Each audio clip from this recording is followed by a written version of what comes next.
we're getting to our last and third keynote for today. Our keynote speaker brings the perspective of AI implementation in industry, where theoretical concepts meet real-world challenges and opportunities. But I'm even more excited about the other thing she does, which is related to community building, specifically with Women in AI Norway. Rebecca Hile serves as Senior Manager of Time Series and AI Ops at Equinor, where she leads a talented team of software engineers and data scientists. With a master's in data science from Berkeley and a background in investment banking, she brings a unique interdisciplinary perspective to the field. Beyond her work at Equinor, she serves as the Women in AI Norway ambassador, and they are championing diversity in the field, and I'm really excited to hear even more about what they're doing. Welcome on stage.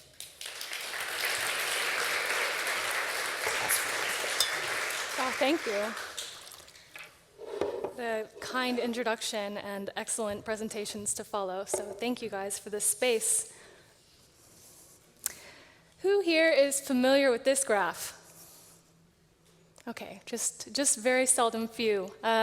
This is the Brachistochrone curve, and it's used in physics and mathematics to depict where the shortest line might not be the fastest.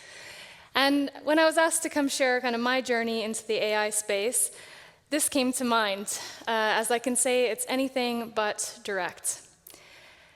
From being a finance intern to becoming a data scientist and then ultimately leading AI teams in industry, and also trying to build an organization for women in AI, I hope that the stories that I share with you today might inspire some of you through your paths. And for those that may not know where to go, for example, I was really unsure what paths even existed to me. I hope that you're motivated in this day to look for help. And if you're in a position where you can help others, I hope that you are motivated to do so. Pay it forward.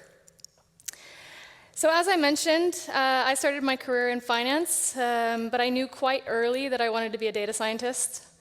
Data science was this exciting space where you could do even more with data. You could do predictions, you could do recommendations, visualizations that might incentivize changes in behavior, or ultimately helping influence decisions at the highest level.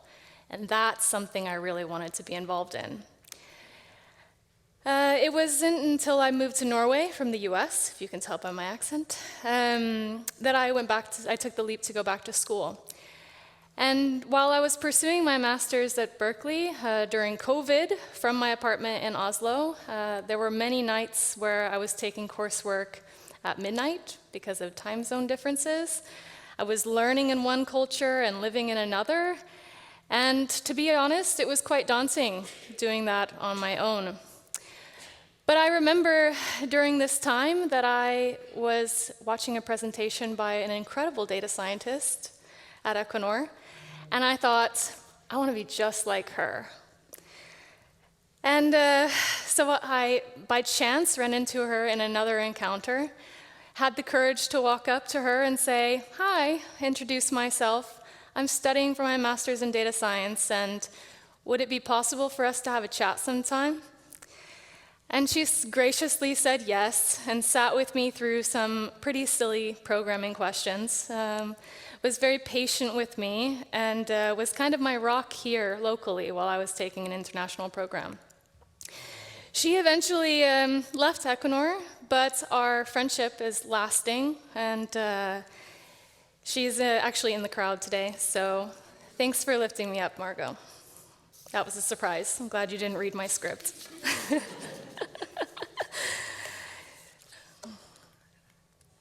So, during my,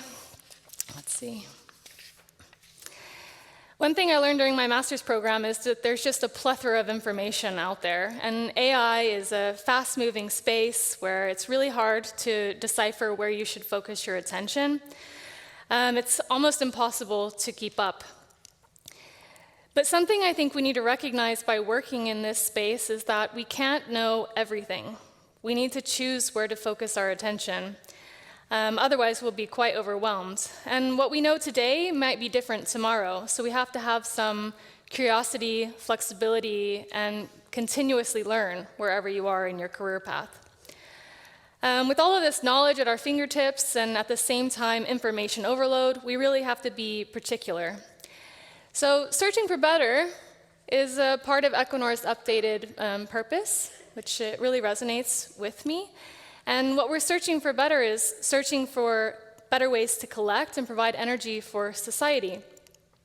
And in industry, which may be perhaps a bit different, we have to, it's not always about the best algorithm. It's about being able to identify a business problem, apply technology, and then implement it in operations where they'll actually use it that creates value. So sometimes the AI piece is very small compared to all the change management that happens, and encouraging people that don't have any clue what AI means that this is useful. That's something we really strive for, and it takes a lot of effort, a lot of buy-in from a lot of backgrounds. That leads me to Dusavik. So Dusavik is one of our supply bases outside of Stavanger. This is me. I was able to go on a ship, and a captain actually let me sit in his chair. I was visiting the logistics department working on one of our applications there. And honestly, the close proximity to the professionals on the what we call the business side, or the sharp end, those with the hands-on experience is why I love my job. They are just incredible. And when you're able to bring that knowledge and competence and skill set, deep expertise in these other domains outside of AI with AI, that's a really exciting place to be. Industrial AI still has a ways to go. I would say we have a lot of ways to go, but we're working at it.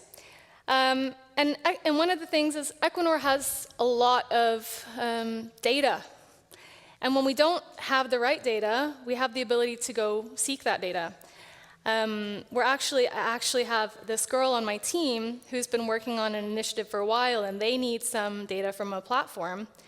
And we're actually going to be able to send her and her colleague, two young professional females, into the field to collect their own data. How cool is that? I mean, that's pretty cool. So I just think that that's an incredible place to be, and we're very lucky for that. Though I will say that those working within the research community are incredibly important for us. We don't have the capital to go and look at all alternatives. We really rely on the research institutes to be seeking other applications that we can utilize and learn from. So please, those of you in research, keep seeking and connect with us. So the incredible team that I have the privilege of leading is most notable for Omnia Prevents, which is our condition-based monitoring tool. It does anomaly detection so that we're able to predict when maintenance needs to be done. And although this has been in the news quite a lot, high-value realization, I did want to spend today to actually emphasize the people behind the product. It's a team of software developers and data scientists with backgrounds from mathematics, physics, computer science, and even geology. We represent 8 different nationalities, and we have quite a range of ages in the group.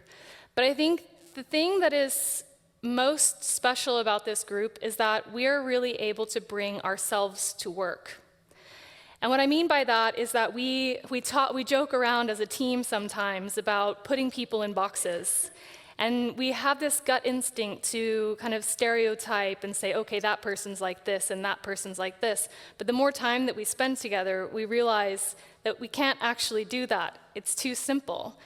For example, the lead data scientist, he's a major techie, loves to be on the computer. But early in his career, he just quit his job and backpacked around the globe. I mean, that's quite a statement. We also joke around because I like to be kind of a girly girl, but I'm also a gamer. And I think that it's okay to be lots of different things and to represent lots of different things and bring that with you. And it's been a large proponent to the success that we've seen with the product. So it's okay to be yourself, and it's also valuable. That's my message here.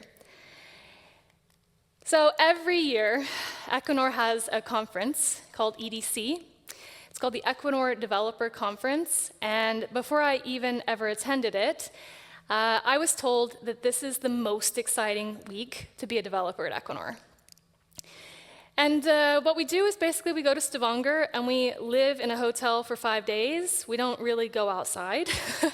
And what we do is we showcase everything that we're doing within AI and software development in the company, or things that we're interested in, or things that we just want to showcase. And we spend the time together. It's notoriously an exciting time to be together, and it's also a major petri dish for ideas. And 2 years ago, one of the girls that I work with, Rialda Sapi, I told her I was going to get this right, and I practice and practice. She won't judge me. Sapic, she's the founding member of Women in AI Norway. But at that time, it didn't exist. And she approached me at lunchtime at EDC and said, let's do something to bring women into this space. And as we looked around the typical lunchroom situation with a bunch of developers, obviously underrepresentation of females in the room, I was like, yes, Rialda, let's do that. So on May 27th, we'll be celebrating our 1 year. Now we are represented in Stavanger, Bergen, Trondheim, and Oslo. We are basically a startup here, so we are still evolving, we are still putting ourselves together, and we really, if this is something that you are interested in getting involved in, please join us. It's a great community, it's a great place to discuss AI, and not just having women's representation, it's about how do we move AI forward as women as well, so that we're reflected there.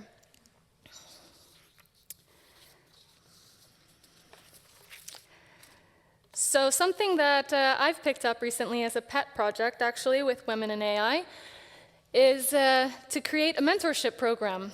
So I personally am a huge advocate for mentorship, though I would say this is a dictionary definition of mentorship, and it, to me, is so uninspiring and boring, but perhaps that's the usual case for dictionary definitions. I would actually say that mentorship is more like the Brachistochrone curve, that it is the most underrated way to accelerate yourself into the path that you want to be in. And I can just think back on so many mentor relationships that I've had. Mentors give momentum to mentees. It's a huge opportunity space. So if you don't have a mentor, I really encourage this. I was thinking back about what to share, some of the pivotal moments for me. And I can remember one that really stands out. It's interesting that you have a similar one. I was still living in Houston, and I had been presented with my dream role at the same time that I was presented with an opportunity to join this development program in Norway. And these were both things that I had dreamed of for so long. And I racked my brain, I lost a lot of sleep about it. And I just chose to bring it up over lunch with my mentor. And I'll never forget the moment that I shared that with her. She just said, "Why does it have to be one?" What? It could be both? No. There are rules. There were made-up rules. There was a made-up rule. And she was right. With a few conversations, I could have both of these things, and that's how I wound up in Norway, is by following her advice. And funny enough, back on this same mentor, after I'd submitted my slides to talk about mentorship, I saw that she has just been identified as an influential woman in energy by Heart Energy. And in the story that they were telling about her, she also talks about mentorship, so there's something going on here. And she spoke about a mentor that she had never mentioned the name to me particularly, But she said that this person had challenged her to challenge status quo. And you're young, experiment with your career, use lots of pathways, understand and change. And later you'll have more experience that you can help others. And she said that she tells her mentees that, and I can confirm she definitely has told her mentees this, or at least she's told me that. And I just think that that's been such a major proponent of my career path, and just incredibly proud to have had her as a mentor. Then, that also made me think a bit. So if there's this mentor that's mentored my mentee, however that works, the lineage. I didn't know about the woman that had mentored her, but I wonder how far back it goes, how far back these inspiring conversations, these people raising each other up goes. And I think just for International Women's Day, maybe we could take a pause and reflect and think in our minds those people that have kind of got us to where we are. And if you have never had that experience, please seek it. It's really valuable. And then lastly, I would like to talk about AI, but actually I want to talk about authenticity. AI is just becoming so prevalent in all aspects of our lives, and right now we're at kind of the forefront of all of this shifting around us. So I really encourage you to find what inspires you, and if you also are interested in how that's applicable in AI, find that space. We did a similar case with Women in AI. If you are looking for a community, then please reach out. If you don't see one, build one. It's possible. Because I really think that right now is the time to influence this stuff. And we need to be represented there, wherever it is, wherever you're inspired. So I just wanted to say that there is a place for you all on the journey, but don't be afraid to be yourself. Don't be afraid to ask for help, and don't be afraid to help others. Thanks.